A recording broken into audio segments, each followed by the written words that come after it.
आप सभी को जय मसीह की गुड इवनिंग। शाम के समय संध्या की बेला आप सभी का हम स्वागत करते हैं। एक बार फिर से आज की क्लास में हम आगे बढ़ेंगे और बढ़ते हुए प्रेरितों के काम को हम देखेंगे और परमेश्वर की जीवित कलाम में आगे बढ़ेंगे। चैनल को लाइक करें, सब्सक्राइब करें, बहुतेरे लोगों को शेयर करें ताकि बहुतेरे लोगों तक यह क्लास जो है वो पहुँच सके और बहुतेरे लोग इससे लाभान्वित होने वाले हो सकें।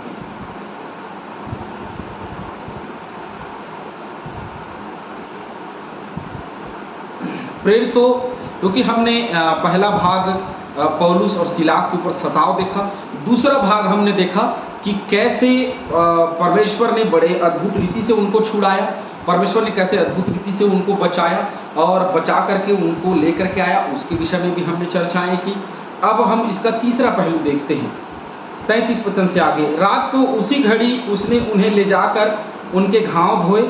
अब देखिए, केवल एक अद्भुत रीति से छुड़ाने वाली बात बस नहीं है, यहाँ मुख्य भाग ये भी है कि उनके घाव धोए, जो मारा गया था, जो पीटा गया था, जो उनको सताया गया था, उनके घाव धोए गए और उसने अपने सब लोगों समेत तुरंत क्या कर लिया? बपतिस्मा लिया। ये यीशु मसीह का वो प्रचार है जहाँ प्रचार होता था और लोग जीवन बदलते थे। यहाँ प्रचार हुआ नहीं, लोगों का जीवन बदल गया। हालेलुया।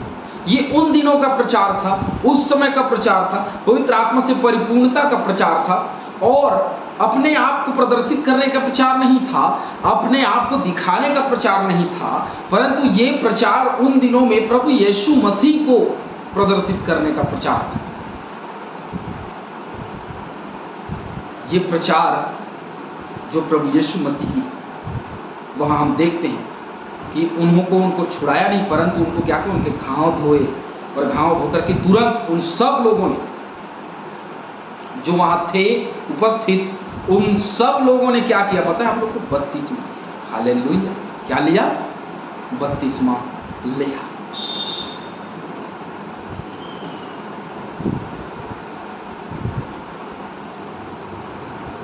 और उसने उन्हें अपने घर में ले जाकर उनके आगे भोजन रखा और सारे घराने समेत परमेश्वर पर विश्वास करके आनंद किया। देखिए, ये एक और हमको पहलू नजर आ रहा है कि उनको छुड़ा लिया, अपने घर लेकर के गया, अपने घर ले जाकर के अपने घराने समेत उसने परमेश्वर पर क्या किया? विश्वास करके आनंद किया। तो परमेश्वर पर विश्वास करना और विश्वास के बाद जो आनंद की अनुभूति होती है, वो आनंद की अनुभूति कोई और नहीं दे सकता, केवल परमेश्वर ही हो। जिसके पास आकर के, जिस पर विश्वास करके आनंद की अनुभूति होती है।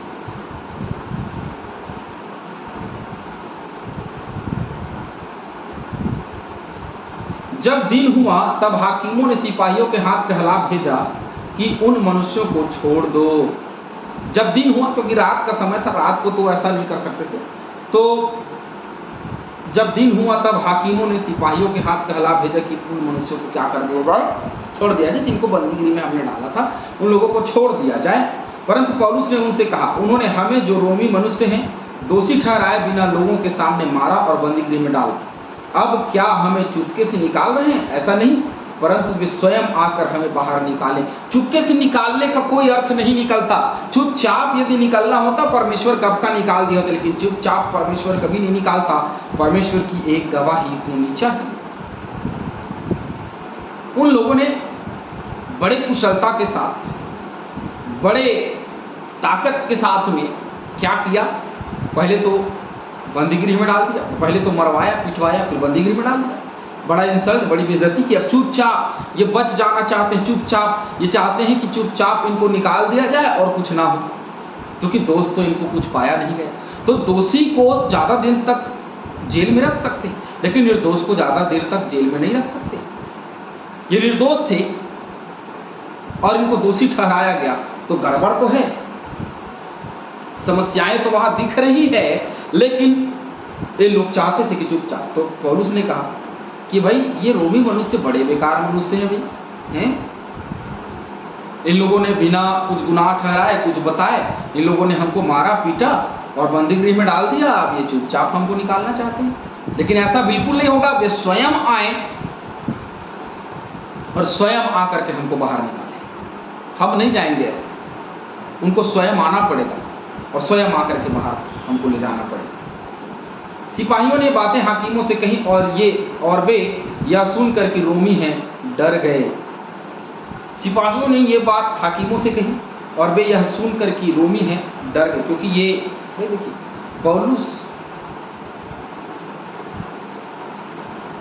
पौलुस जो है ये एक बोलता है कि भाई मैं रोमी के लिए रूम, सदूकी के लिए सदूकी, फरीसी के लिए फरीसी। और यहाँ पे ये सिपाही जो है वे डर गए, अरे भाई ये तो रोमी मनुष्य है, ये तो उनका जाति का है भैया, हमने इनके साथ में बड़ा विचित्र किया, अब समस्याएं इनकी बढ़ गई। और तब जब इनको पता चला होगा कि ये पौलुस शाऊल था, या ये पौलुस वही शाऊल है जो उन दिनों में फरीसियों को सताने वाला था, ये वही शाऊल है जो इन दिनों में ये एक सेनापति रहा है, तो उनकी क्या हालत हुई होगी भैया, उनकी हालत गंभीर।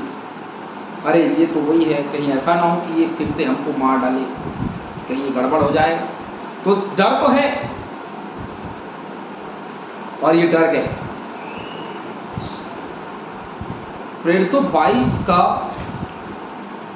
एक वचन पढ़ेंगे हम लोग, प्रेरितों 22, प्रेरित का ही 22वां अध्याय।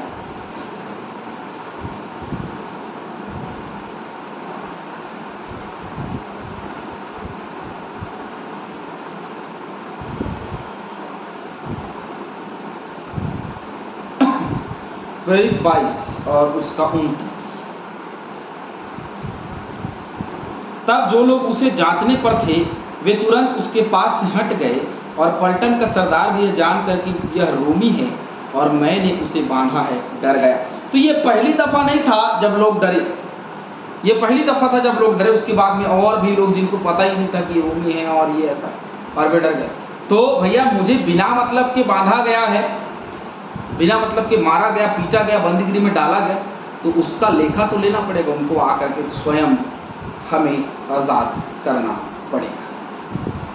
और तब आकर उन्हें मनाया। देखिए क्या किया, ये परमेश्वर के लोग हैं और ये सब प्रतिफल क्यों मिला, 25वें पद में हम जाएंगे। क्यों मिला?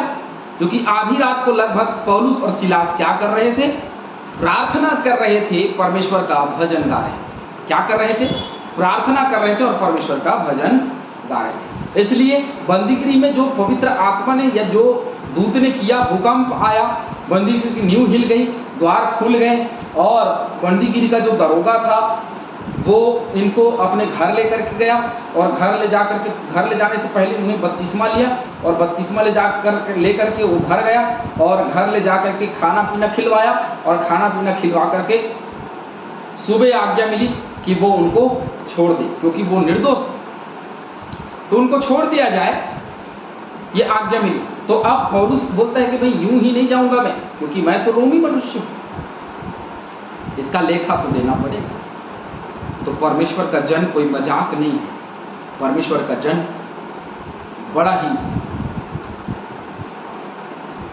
सामर्थ्य भरे हाथों में रहता है, क्योंकि उसकी मूरत खोद करके लिखी गई, और उसके ऊपर हाथ डालना ये तो बड़ा ही भय का माहौल है। इसलिए उन लोगों ने उसको मनाया और बाहर ले जाकर विनती की कि नगर से चले जाए। अब ये हुआ कि उन्होंने विनती की, भैया हाथ पांव जोड़ते हैं, प्लीज आप यहाँ से चले जाए। सोचिए एक मनुष्य जो उसको सताने वाले लोग हैं, उनको मारने वाले लोग हैं, उनको बंदीगिरी में डालने वाले लोग हैं, अब वही लोग उसके सामने हाथ जोड़ रहे हैं, विनती कर रहे हैं कि चुपचाप चले जाओ भैया, कुछ मत, कुछ करोगे तो हम पर समस्या आ जाएगी, हमारा जीवन बर्बाद हो जाएगा, हमें दंड मिलेगा, इसलिए चुपचाप आप सब चले जाओ। मत्ती 28:34, मत्ती 8:34, सॉरी।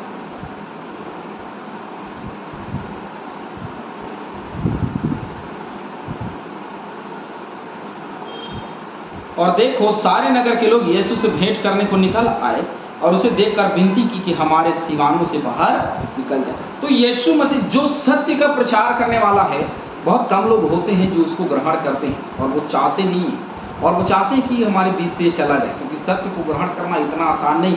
लोग सच्चाई को ग्रहण नहीं कर पाते। लोग के जीवन में समस्याएं हैं, लोगों के जीवन में दुर्बलताएं हैं, इसीलिए क्योंकि वो सत्य को ग्रहण नहीं करना चाहते। वे बंदीगृह से निकलकर लूदिया के यहाँ गए और भाइयों से भेंट करके उन्हें शांति दी और चले। देखिए, अब बंदीगृह से निकल करके, क्योंकि लूदिया नामक एक स्त्री जो बड़ी विश्वासी भक्तिन थी, जिसके यहाँ ये फिलिप्पी नगर में गए हुए थे, अब वहाँ से ये वहाँ मिलने गए। वहाँ से बंदीगृह से निकल करके और अपने भाइयों से भेंट करके उन्हें शांति दी गई, उनको ढाढ़स प्रोत्साहन किया गया कि आप प्रभु में आगे बढ़ें, और चुपचाप वहाँ से ये चले गए। ये बड़ा ही विचित्र घटना रहा। प्रभु के लोगों को बांधा गया, मारा गया, पीटा गया, लेकिन प्रभु ने ऐसी अद्भुत आशीष उनको दी कि उन लोगों को उनको छोड़ना पड़ा और विनती करना पड़ा, भैया प्लीज़ चले जाइए हमारे यहाँ से, नहीं तो गड़बड़ हो जाएगा, प्लीज़ चले जाइए। आप लोग बहुत रिक्वेस्ट किया है ना, आज्ञा नहीं दी परंतु रिक्वेस्ट किया। ये दर्शाता है परमेश्वर के जन का भय इंसान के जीवन में, क्योंकि परमेश्वर को छूना बहुत ही कठिन है। अब्राहम के दिनों में जब अब्राहम था, तो जब पता चला कि वो तो परमेश्वर का जन है, लोग उस पर हाथ डालने से डरते थे। कहते थे कि तेरा जो परमेश्वर वो सर्व सामर्थी है, बल और ताकत से भरा हुआ है, हम तेरे परमेश्वर के सामने कुछ भी नहीं, इसलिए हम तुझको कुछ नहीं करना चाहते, हम तेरी हानि नहीं करना चाहते। नूह के समय में भी ऐसे ही।